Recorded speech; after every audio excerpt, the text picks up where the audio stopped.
I'm Richie Castellano, and today I want to show you one of my favorite pieces of gear. This is a MOTU 1248. I got this a few months back to help me do my podcast. I do a podcast on the Riotcast network called Band Geek, and this piece of gear really makes what we do possible.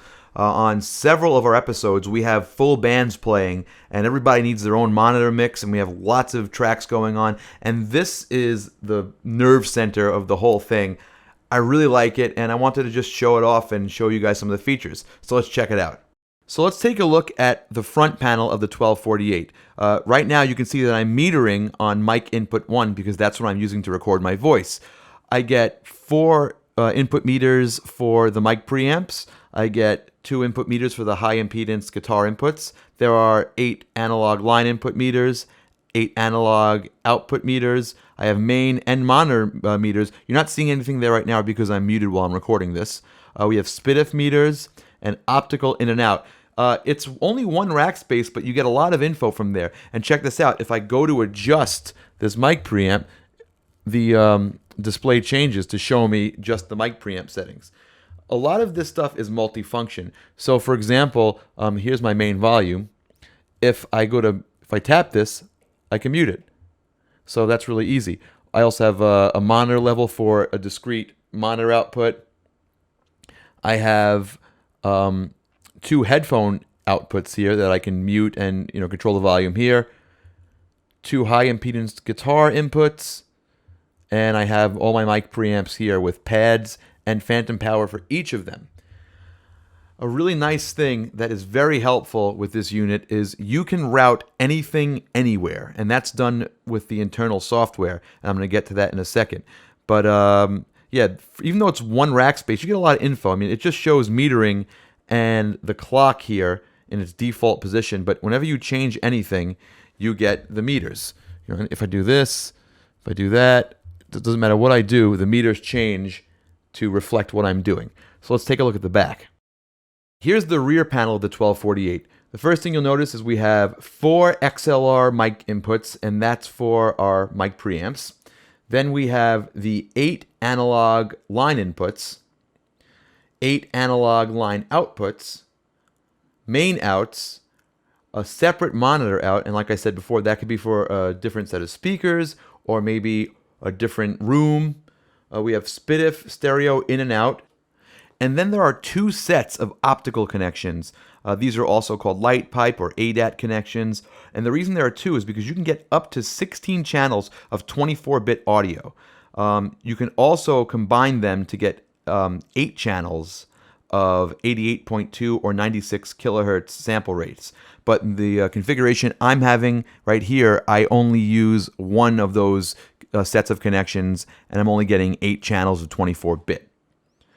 After that, we have our word clock in, out, and through. This is just for syncing, and our standard power connection. In my opinion, the coolest feature back here is the Ethernet connection, because this allows me to use my local home network to connect to a bunch of devices. And you can also use MOTU's new AVB technology, but I'm just going to show you how I do it for my purposes. So let's check that out. Okay, so now I'm looking at the MOTU iOS app. This app is available for also Android, and there is a desktop version which basically runs on any browser. I think any web-enabled device can run this, and that's really the brilliance of this. So on my home network, I only have one 1248. This iPad right now is hooked up to my Wi-Fi network in my house, and the 1248 is plugged into my router, so that's really simple to set up. And right now it tells me all the settings, that I'm using this in 24 channel mode, that I'm using this 44.1 sample rate, internal clock. And look here, you can even see metering because I'm using this microphone right now to record.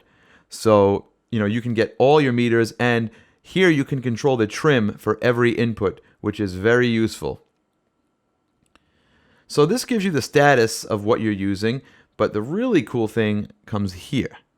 So on this tab, this is a routing matrix, and these are the inputs. So this is every input on the device and every output on the device, and I can route anything to anything. So right here, it shows me that I have all of my inputs in a row going to the USB bus here to the computer, and that's for use with your digital audio workstation. So in my case, that's Pro Tools. You can also have them, pass through. There's a bunch of different ways to set this up. The way I do it is I have everything going through, and I think in my headphones, which is this headphone jack, let's see if I can show you that, phones 1 and 2, I have a separate group set up, and I'm going to get into that right now. So here's the mixer. This is a completely standalone unit when you have this app, because I have a full mixer in here with EQ and reverb if I want it, and it's great. So here's the mixer of just what I hear through the main outputs. And right now I have everything muted because I don't want feedback. But it's a normal mixer, and I can also set up different groups as subgroups. So I have a subgroup just for my main headphone output. But what really makes this useful for podcasts comes here. These are personal monitor mixes. So you can have up to, and this says 14 auxes. I'm only using 8. So right now let's go to aux 1. So this could be, say, my drummer. This is his mix. So he can open up any, iPad or iPhone or any, web-enabled device. And as long as he's connected to my wireless network in my house, he can have his own mix. And that comes out of one of the 8 analog outputs in the back. Or if I have digital output set up, we can use that.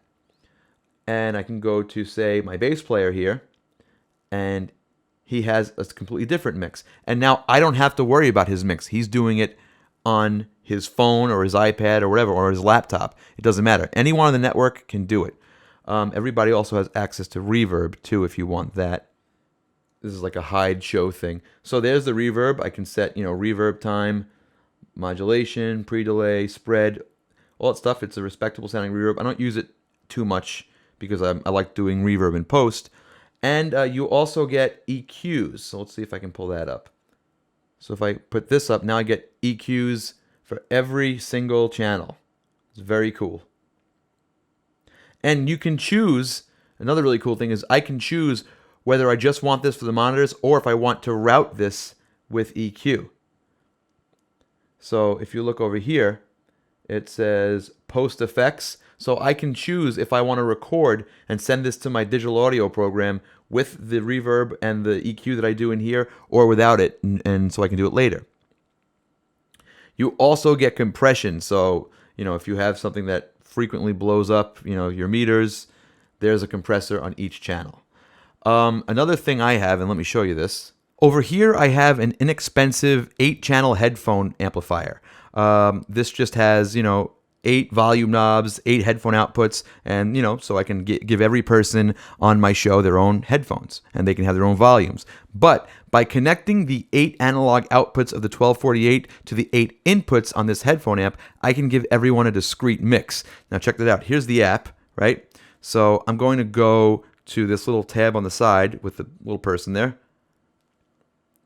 And I'm in channel 1 right now. So watch what happens as I turn up channel 1. Watch what happens to that headphone mixer. Check, check, check, check, 1, 2. Wait, check, check, check, check, check, check. Hey, hey, hey, hey. So I'm sending level to there. So let's go to aux 2 now. Okay, let me turn that up again. Check, check, check, check, check. So now I have level in both of them. Let's go to 4. I'll turn it up again.